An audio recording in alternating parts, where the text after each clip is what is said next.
I've been at this business for a long time. I've written about a lot of different subjects. For about 13 years, I was a senior editor at Minneapolis-St. Paul magazine and had the opportunity. That was in the days when they were actually publishing journalism and not just best burgers in town reports. But I had an opportunity to write on a lot of subjects, from baseball to business to religion to education, politics, etc. But the one general topic that has interested me really since as long as I've been able to read, which is a lot of years, has been crime. And I don't know why, other than the fact that I was brought up in a very conservative Lutheran household where crime was never an issue. But I did read the paper. I loved reading the paper, and I loved especially reading the crime stories in the paper. Maybe it's because my life, as pacific as it was, and as unthreatening as it was, the crime stories in the paper and on the radio and on television were intriguing because it was so different. It was so different from my own experience. At any rate, I had written a couple of books, as Jeff mentioned, prior to this one. And I had been thinking about the Piper case really since it happened, because I was then a reporter at UPI, United Press International, in Minneapolis. And I was working the day that first bulletin came through. And it was stunning. You mean somebody was kidnapped on Lake Minnetonka, Orono? That never happened out there. That's, come on. I'm in downtown Minneapolis, and that didn't sound right at all. But of course it happened, and I was fascinated. And even though I wasn't part of the daily newspaper or wire service coverage, I was part of the team that was disseminating the daily, in some cases hourly, information that we were gathering about the case and the long investigation and then the 2 trials. Fascinating stuff, captivated everybody. And this was in the days too, 1972, doesn't seem that long ago. But local radio stations actually interrupted their music and their afternoon coverage with bulletins about crime. David Piper, the youngest of the 3 Piper sons, literally heard about his mother's kidnapping as he was driving home from a summer job he had as a lifeguard in northeast Minneapolis. He's driving in his little car, and there's a bulletin. Mrs. Harry Piper of Orono has been kidnapped at gunpoint. Well, you can imagine what that does to a 19-year-old who's having an otherwise bucolic summer. Allergies, excuse me for that. Anyway, it was a stunner, and it remained a stunner for a long time because there were so many developments going on really for another 5, 6, 7 years. I'm just curious, looking out at you all, I'm guessing by the color of the hair or lack thereof, that some of you were probably living around here at the time. I have a show of hands, just very informal survey here. How many were living here in 1972? Oh, well, you could probably tell this story as well as I do. Any of you have any connection with the Piper family? Neighbors or co-religionists? Yes? I went to church, or I was at a community church where they were. All right. I'd see your golden eye and stuff. Yes. Yes. I was Well, say to her, she looked like $1 million. For her husband. Well, exactly, and that's how I start my book, as a matter of fact, too. She did look like $1 million. I didn't do that. Probably just as well. She was a beautiful woman, 49 years old when she was kidnapped. She was out in her garden. They lived over on Spring Hill Road. And again, Minneapolis boy that I am, I'm not sure which direction that is from here. That way, behind me, okay. She loved her garden. Beautiful garden that went down to a little private lake called Lake Lydiard. And she was back there about 1 o'clock, and she was playing around in her garden. She had her hair done and her nails done, as she had once a week. This was a Thursday afternoon, July 27th, 1972. And all of a sudden, one of her cleaning ladies, Thursday was also the day that she had 2 cleaning women come out and take care of the house. One of the cleaning ladies, Bernice, comes running out the back door, panicky. And from what I understand, Bernice was not one to panic easily. But she said, "Those men." That's what she said when she saw Ginny. Everybody called her Ginny. I'm not being disrespectful. "Those men." Ginny's thinking, what men? She goes in the house, and the first thing she sees is a man with a black hood and a black jacket of sorts, and 2 guns, a gun in each hand. And then she sees another man dressed exactly the same. They're kind of 2 sinister twins, kind of bulky guys. She's guessing middle-aged, although there's no way to tell because they've got this hood. It's actually a kind of a homemade deal. It apparently was constructed of a woman's nylon stocking, and then some stuff over the top and something that buttoned up under the neck. I mean, it was really bizarre. Anyway, the second man has 2 guns in his hands too. "Where's your old man?" they ask her.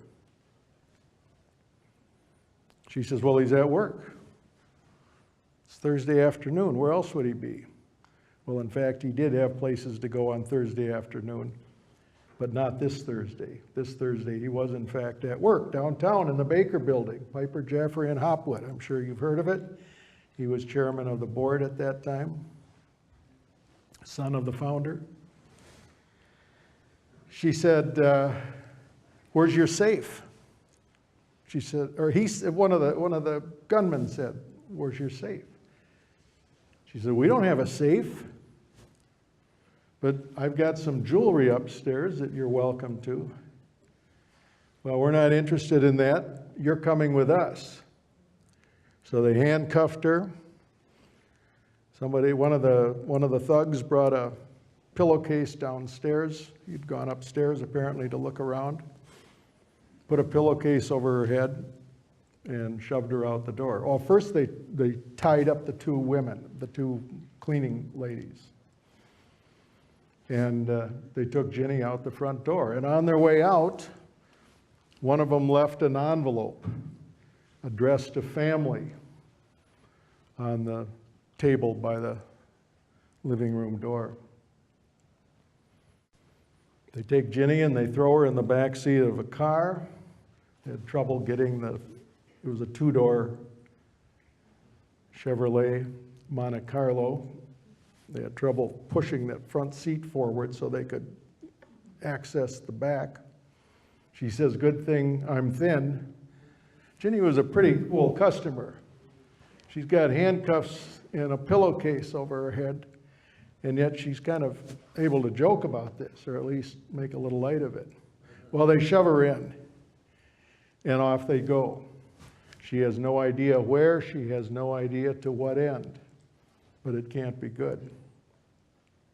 Anyway, the cleaning lady, long story short, cleaning lady managed to free themselves. And there isn't anybody, right next door. Again, my reference point is South Minneapolis, where there's 15 feet between houses. This is a little bit different out here. So they get in their car and they drive around and they end up at Ginny's sister's house. So off they went, and the cleaning ladies ended up at the house not too far away of Charlotte Morrison, one of Ginny's sisters. And Shy called downtown to Piper Jaffray, got Bobby on the line. He was eating lunch at his desk that day, and said, Ginny's been kidnapped. I mean, who is going to expect something like this? Bobby was equally a cool customer, as we'll find out. And like Ginny, Bobby went by his nickname. Everybody knew him as Bobby. So that's what I will call him here today. That's what I call him in the book. That's what his kids call him. That's what his colleagues did. Bobby was a very influential local businessman, very highly respected. He was on the board of governors of the New York Stock Exchange. And in fact, once a month on Thursdays, he would fly out to New York for a board of governors meeting. He was also studying at a divinity school in New Brighton. He had a lifelong interest in religious matters. And he sometimes did that on Thursday afternoons too. So we can see where somebody with some inside information might suppose that Bobby would at least be home. Well, no, that's not right, is it? What they expected is that Bobby, when he left the office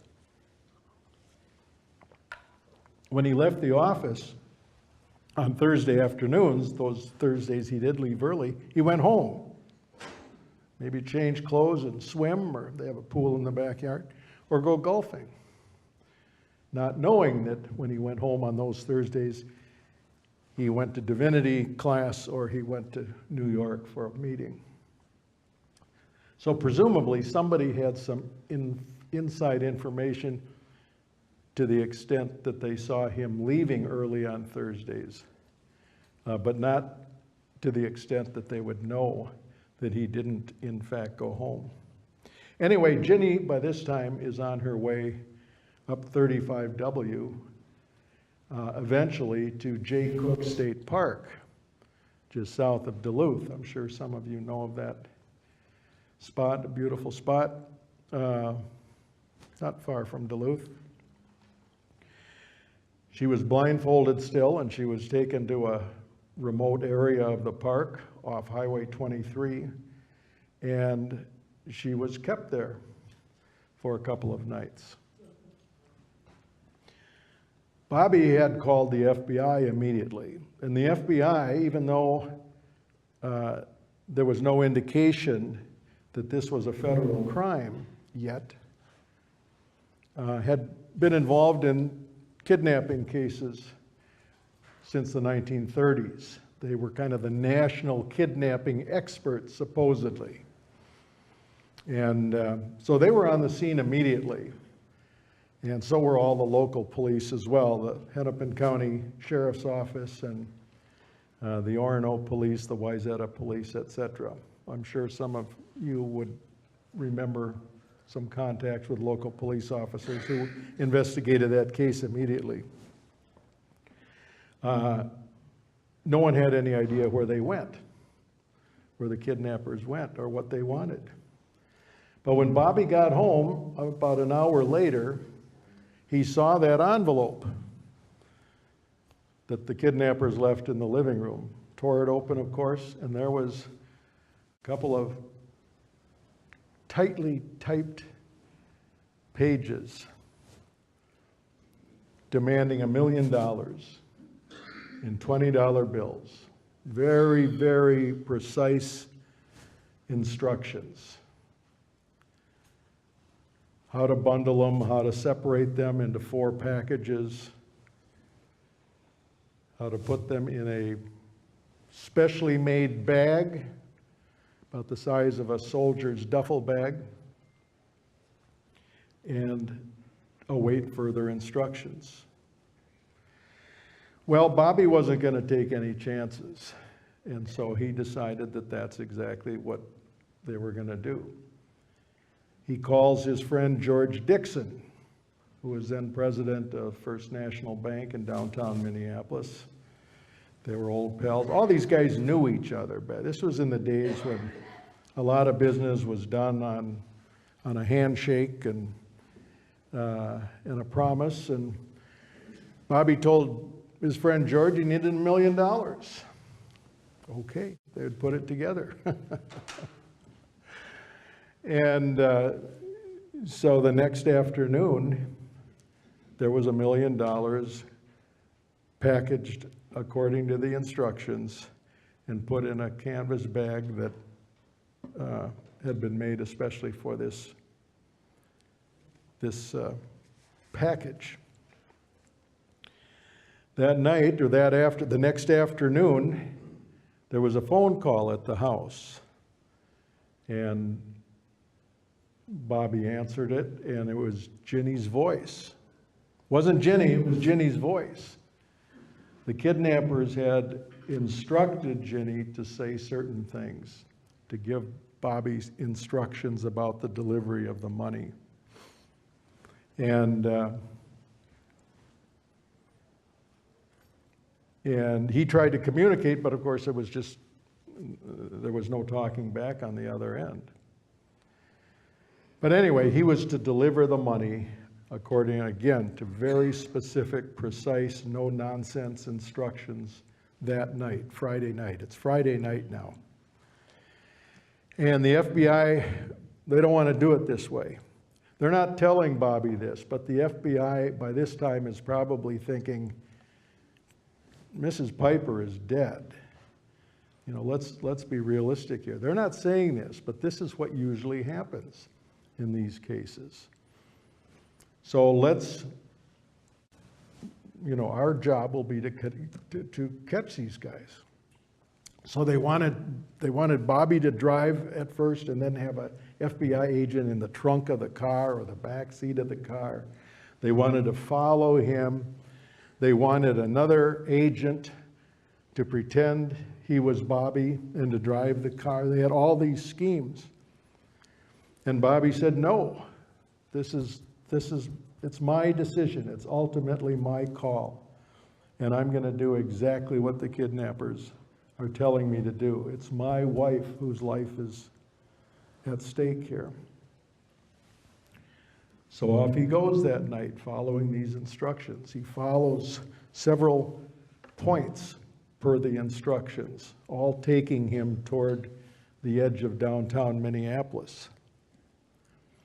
He's told to change cars at one point and told to put the money from his car into this other car that was in a parking lot, in a dark parking lot, and then proceed on, eventually to a kind of a sketchy bar, no longer there. It's now under Interstate 94, just on the edge of downtown Minneapolis. It's called the Sportsman's Retreat.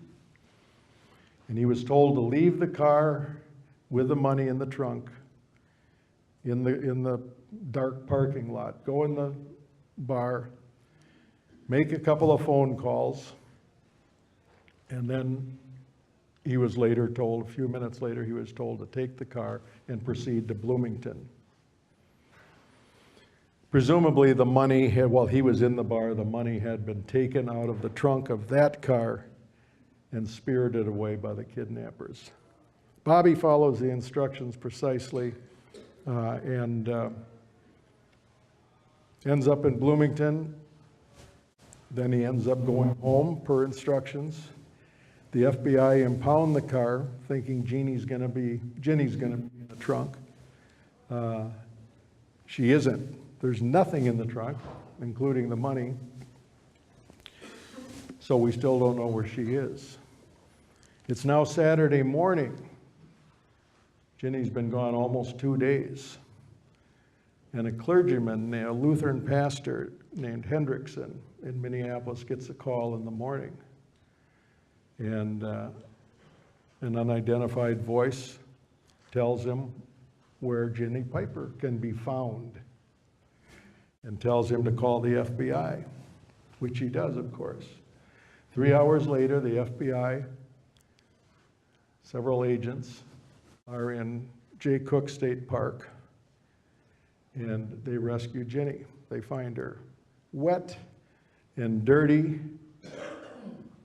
She's been sleepless for a couple of nights, but apparently unharmed, physically unharmed, dying for a cigarette. Any of you smokers, such as I was for many, many years, can understand that. They gave her a cigarette and took her home. And that was the end, really, of Ginny's immediate trauma. There was much trauma later as she dealt with alcoholism and other issues that, if not caused by, certainly exacerbated by her ordeal.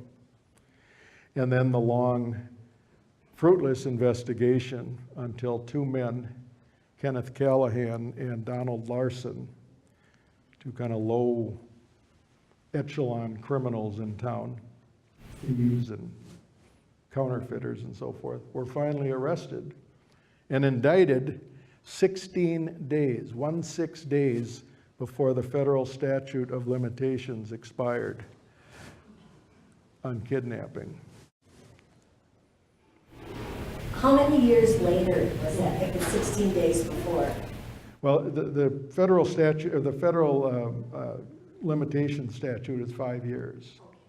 So this is 1977. This is the summer of 1977 now. They are tried in the fall of 1977, and it's a long trial. They are defended, Callahan and Larson, respectively, by Ron Meschbecher and Bruce Hartigan, two of the most formidable defense attorneys, criminal defense attorneys in town. And they were convicted on rather sketchy evidence, as I try to make clear in my book. Their conviction, however, was overturned. They were retried 2 years later. I'm speeding this up. And the second time, they were acquitted. So, bottom line, by the time the FBI declared the case closed in 1979, 1980, nobody had spent a day of prison time for this case, for this crime. And aside from a handful of $20 bills, that $1 million ransom has never been recovered. So when you go home, look in your backyard, see if there's any strange. So it's been called the most successful kidnapping in American history. And I don't see any reason to argue with that. Anyway, I've covered a lot of ground and skipped over a lot of important things, which is incentive, I hope, for you to buy the book if you haven't read it already. I'm going to read a little bit from the book just to give you a taste of what it's about. And then I'll be happy to answer your questions if you have some, and I'm sure you do. I'm going to read a little bit about Ginny's ordeal. She's in the woods now for about 2 days. This is July 28th, 1972. Ginny doesn't sleep Thursday night. She can't make herself lie down in the wet brush, even with the plastic sheets the kidnapper provided beneath her. Neither she nor the man guarding her has had anything to eat or drink. Though she doesn't dare look at the man, she is sure he is miserable too. It's cold, it's rainy, it's July, but it's still cold and rainy. He shakes and shivers as much as she does. She can hear him and sense his movements. And he bends over and rubs his knees as though they're hurting him. At some point in the night, the man says he's going to leave her for a few minutes. He produces a long chain and runs the chain between her cuffed hands and padlocks the chain to the tree. Then she hears him walk away through the brush behind her. Then she hears nothing. No voices, no car doors, not even footfalls in the brush. It seems as though he has gone for a long time, though for all she knows, it's been only a few minutes. When he returns, he removes the chain and she works up the nerve to ask him where he's been. Just looking around, he says. Once he tells her they're not far from home, but at another time he says there's nothing that she would recognize around them. She would never find her way out of the woods, he says. When, then or later, she asks him what time it is, he says it's 5 a.m. Today, Friday, the man is more talkative. Maybe her famous charm is winning him over. Or maybe his curiosity about the rich lady in his custody has become too much for him. Or maybe he's just as bored as she is. He's probably right about their location. Encircled by wet trees and soggy underbrush, they are, as best she can tell, in the middle of a great deal of nothing. She asks him if they really intended to take her husband instead of her. The man says yes, and he's sorry they had to take her. The whole thing was arranged by a guy who owns a bar in Minneapolis. The guy told him, he says, that all he and his partner had to do was go out to the house and snatch the old man. Those were his words. The wife and the kids would not be involved, the guy said. The man says the bar owner provided the guns and the masks. He says he didn't even know the man who accompanied him on the job. He tells her the plan was to take her husband to an apartment that the bar owner had rented on Plymouth Avenue in North Minneapolis, the toughest part of town. If they had done that, he says, he and his partner would be at the apartment right now watching television and eating spaghetti. Why didn't you take me to that apartment? She asks. She believes it's in her best interest to keep the man talking, but she is curious as well. He says they figured that a woman would probably be more likely noticed coming and going. The conversation stops and begins again, meanders around, then switches to an unrelated subject. The man complains about the rain, mutters about arthritis in his knees, and reveals that he owes the aforementioned bar owner $12,000 that the bar owner said he'd write off in exchange for grabbing Mr. Piper. She doesn't ask how much the bar owner would think she is worth. Then he surprises her by pulling out a partial loaf of St. John's bread, some cellophane-wrapped slices of American cheese, and a can of 7-Up. Has he had that with him the entire time they've been up here?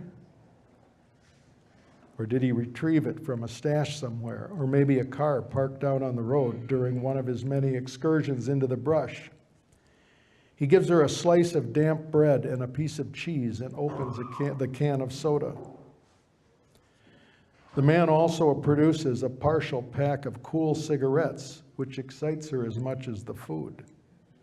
She's a loyal Kent smoker, but right now, who knows how many hours without a smoke. She's no more inclined to complain about the brand than she's going to whine about the flavorless cheese.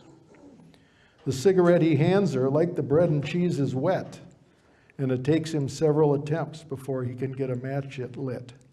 But she will be damned if she is going to complain about that either.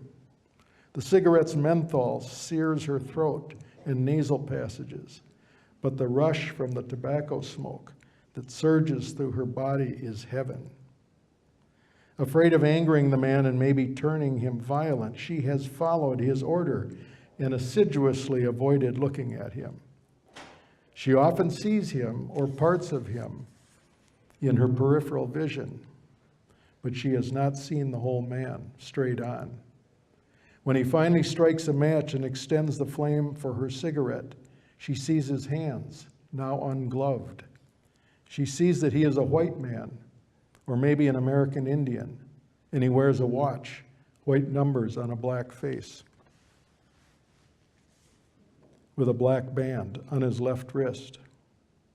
Sometime after that, she turns, so tired she's not thinking, and sees him whole, his left profile anyway, for a second or two. He is wearing what looks like a woman's nylon stocking, at least the toe end of it, not the elaborate hooded mask he wore at the house yesterday. The stocking is knotted on top of the man's head and has a run down the side that reveals part of a thick sideburn, some gray streaked hair, a darkish complexion, and an odd imperfection, a streak just outside the pupil in the left eye. She quickly turns away, but she knows he knows she has seen him. Okay, people have asked me, and there's a lot more of that, of her experience in the woods. People have asked me, how do you know that's the way it was? I mean, well, as it turned out, Ginny spoke to the FBI, sat for several very long, extensive interviews with the FBI, beginning on her flight home from her rescue that Saturday afternoon. And she had a very, very sharp memory and was a very articulate woman.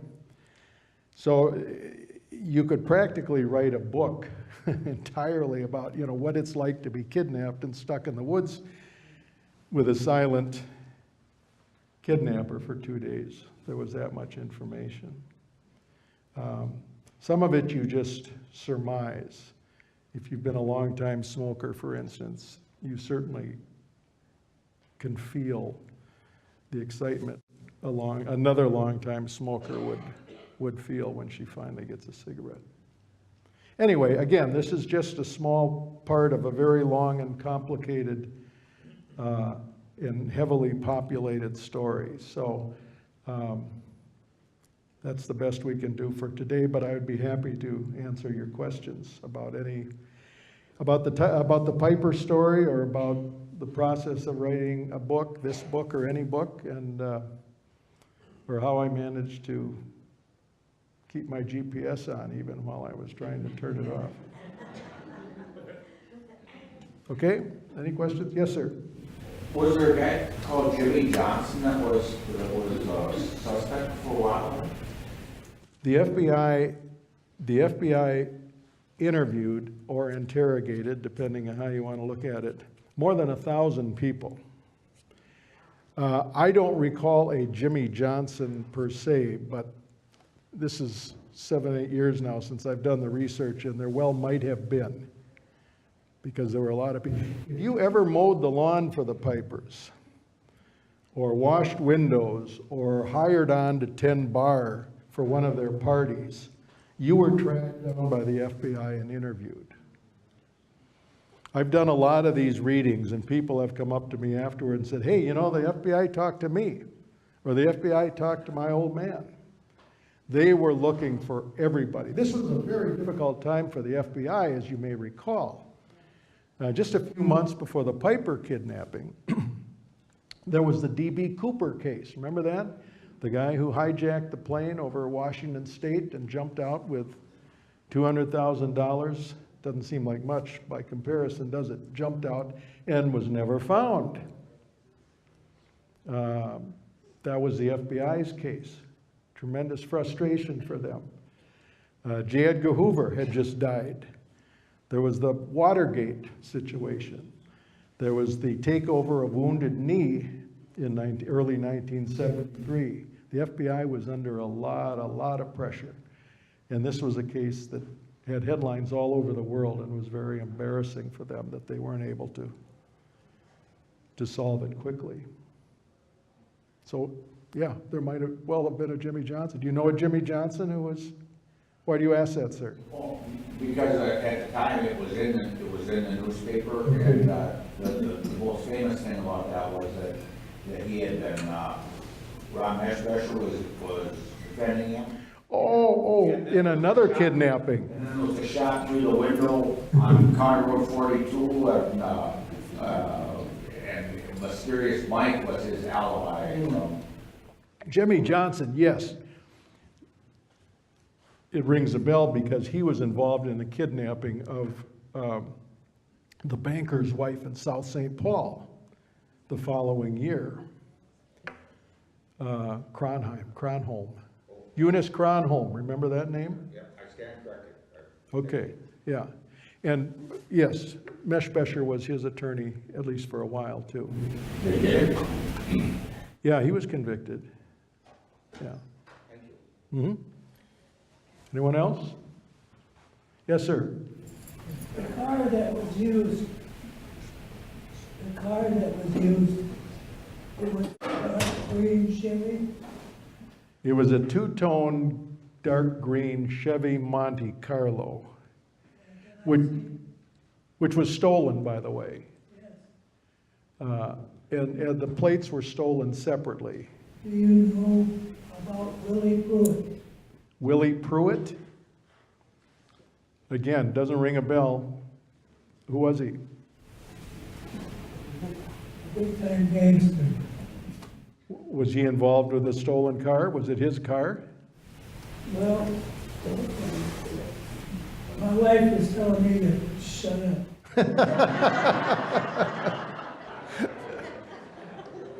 Well, good thing your GPS didn't go off then. You never hear the end of it. But I can tell you a real long story about this, because I was interviewed a few times by the FBI over this. regarding Pruitt or regarding the car? Both. Oh, okay. One of the interesting things about the car is the fact that the kidnappers took her away in that Monte Carlo.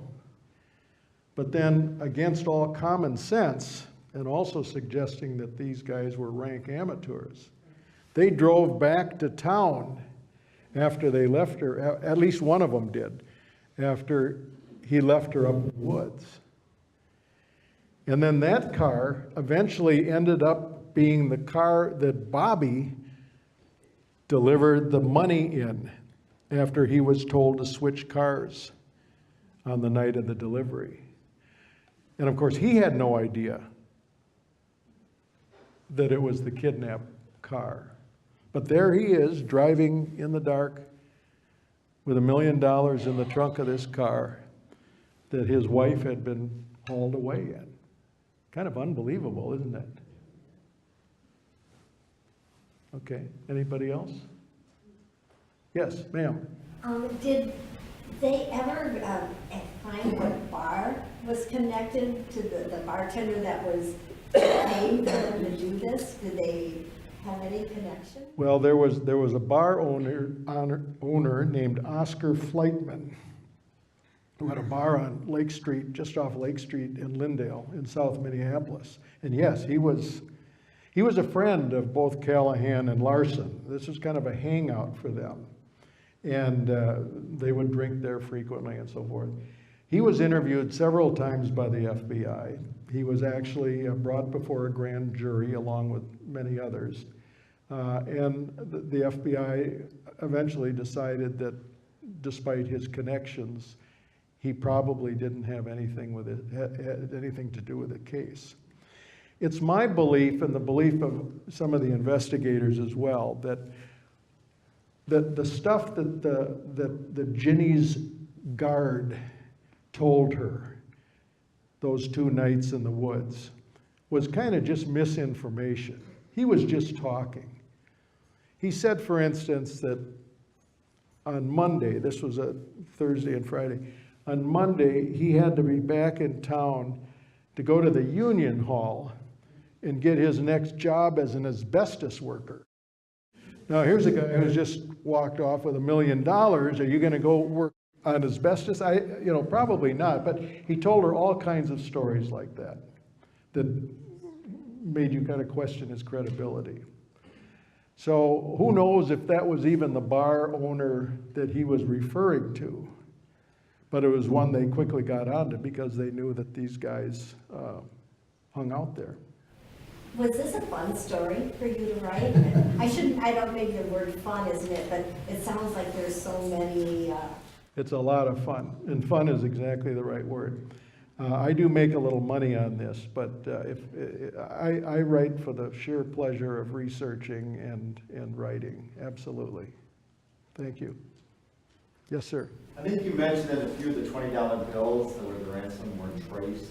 How did that play in the investigation? How did they what? How did that play in the investigation by the FBI? Well, the FBI, this was early technology, mind you. They didn't have all this they didn't have all this electronic surveillance and so forth. But before packaging all these, there's, what is that, 50,000 $20 bills is $1 million? Is that right?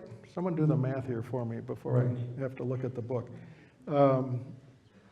They recorded every serial number, every single one, and they published it in a 125-page book that if you ever have trouble sleeping at night, read that baby.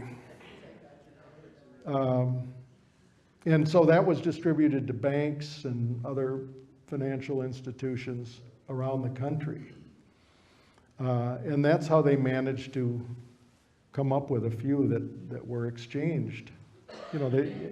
These guys need to launder that money, so they would go into a small bank in southern Minnesota, for instance, and with, $300 worth of 20s and get that changed into 10s and 5s and so forth.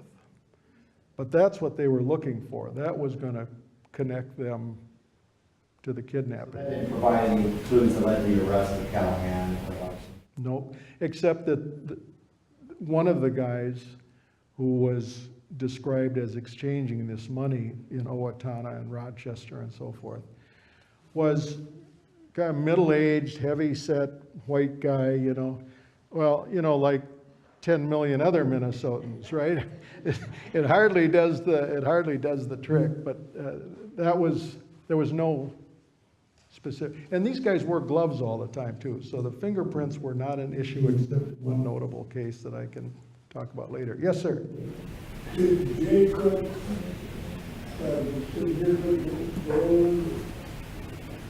Well, the Jay Cook was long dead, of course. The park, well, that's where she was.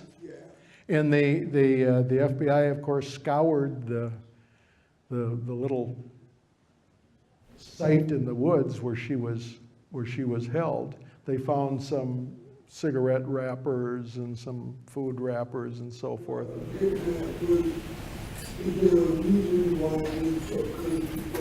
I see, yes. Well, not that, nobody's confessed to this crime, so we really don't know why they took her there. It seemed like a very unlikely place. It's far enough out of town, you can get there in a couple of hours. But, they're standing there in the rain. Couldn't they at least have found some place with a roof and, it seemed like a very odd choice. And there was never, that's a good question. There was never any explanation for why that place was chosen. I wish there were. I have a question right here. Yes, sir. I have a question that my wife didn't want me to ask. No. I have a question regarding the mechanics of putting the book together. Yes, sir. Do you, while you're doing research, are you starting writing, or do you assemble all research first and then sit down and put pen to paper? And what is your daily process for producing the book? You must be a writer. Budding. Budding, okay. There are a lot of ways to do it. There's no one right way to do it.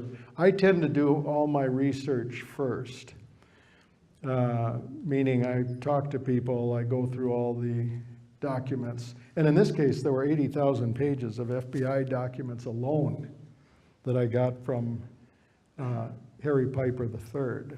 There's a long story there about how he got that information. That's interesting in the book. But yeah, I tend to assemble all the information I need and then start writing. Although, I can't help it. as I'm going through stuff or I'm talking to somebody and there's a line or there's an idea that comes to mind, I will write that down immediately. So I'm taking notes all the time. And some of those notes actually become part of the narrative. Thank you. Anybody else? Yes, sir. Was the FBI the ones that found her? Who found her and tied to the tree? The FBI. Yeah. Are you still following the case today? Well, there's not much to follow. If any of you have any information that might be helpful. At the end of the book, I speculate, and that's all it is speculation as to who might really have been responsible for this case.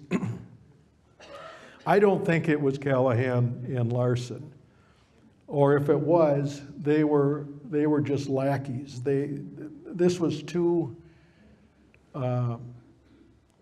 specific and too sophisticated a plan for them to have pulled this off by themselves. Now, Ginny Piper went to her death, as far as I know. She died in 1988 of cancer. She went to her death believing that was Callahan with her in the woods, and that it was Callahan that had that imperfection in his eye that she spotted on that rare occasion when she got a look at him. There is a condition that she described called arcus senilis. It's rare but not unheard of. And even during the trials, the lawyers had ophthalmologists and other experts from the University of Minnesota describing it. But she claimed that this man, Callahan, with her in the woods, had this condition. She saw it. But during the trial, the lawyers, of course, the defense lawyers, paraded him in front of the jury. Well, he didn't have any arcus senilis. And arcus senilis, you either have or you don't. It doesn't come or go. And she had some really uncertain identifications of voice. She got the voice IDs wrong when they tried recordings. But she was convinced that he was the guy. A couple of his sons think that it was Callahan and Larson responsible for this. But Harry III, who tried to write his own book about this and did a lot of research with FBI materials and so forth, he doesn't think so. He doesn't think it was them either. So I speculate at the end of the book. I think there's a lot of tantalizing possibilities, but that's all they are, possibilities. So feel free to help me out if you got. Yes, ma'am. If this poor lady ever tell you when she was a mess in the woods, how did, I mean, come on now, you have to go to the bathroom. What happened? She went standing there. She was dirty, and her sisters, when they brought her home, when the FBI brought her home, they immediately hauled her upstairs and put her in the tub.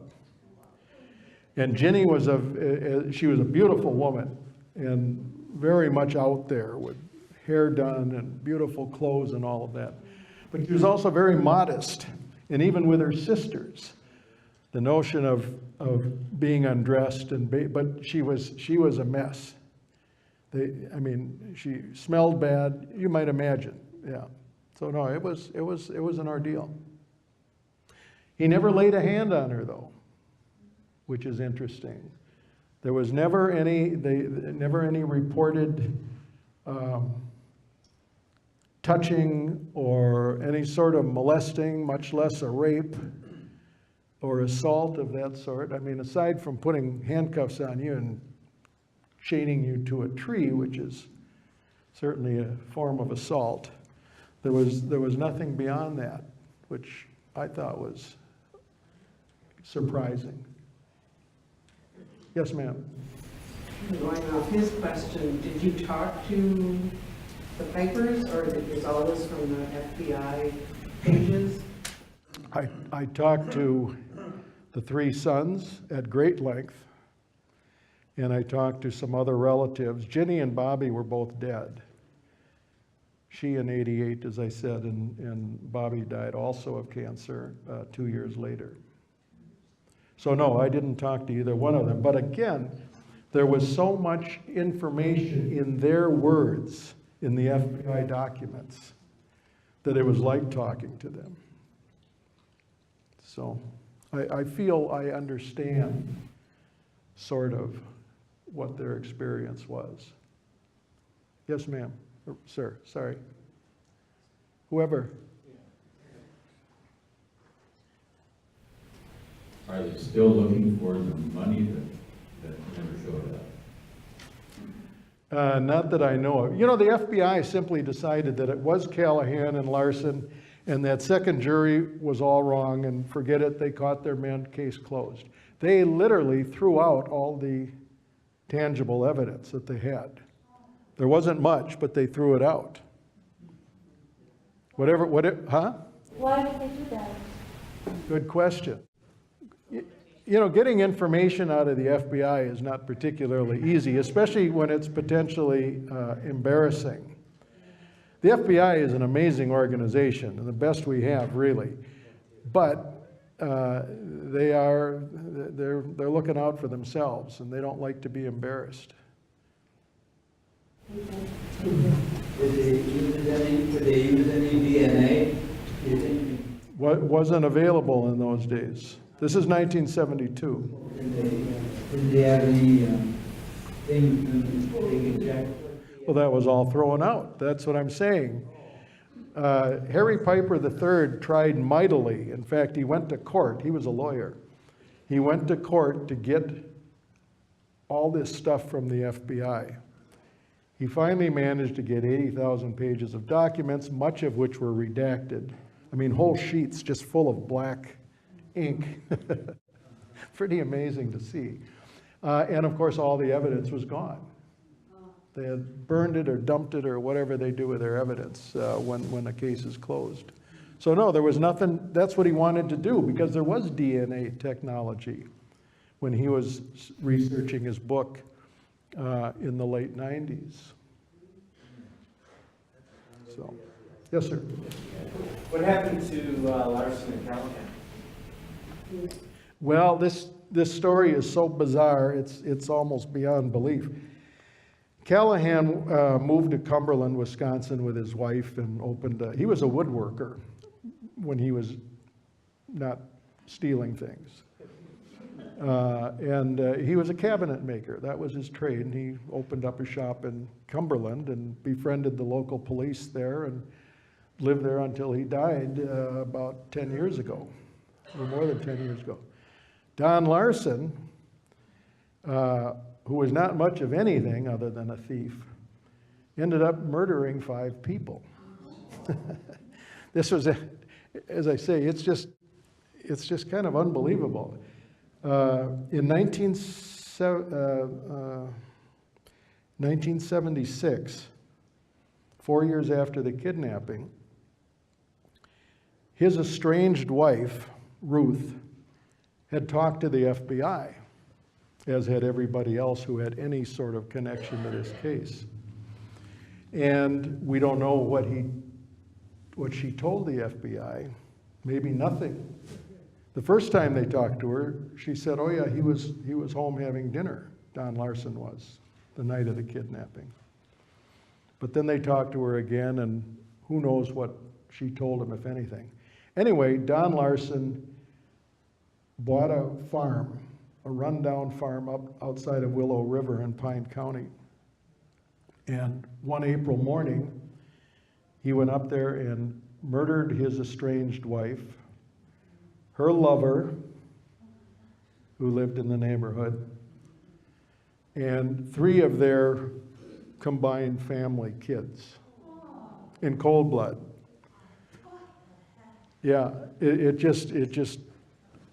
I drove up there with the county sheriff when I was researching this book, and it's just the most desolate little stretch of rundown farmland. You can imagine the carnage that went on there.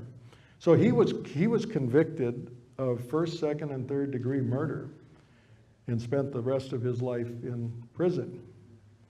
When he stood trial in 1977 and 79, he was a lifer. And so he died in prison a few years after after Callahan died. One of the reasons I don't think it was Larson was an inveterate blabbermouth. They called him the mouth because he talked all the time. He couldn't shut up. And how a guy like this could not brag about this case.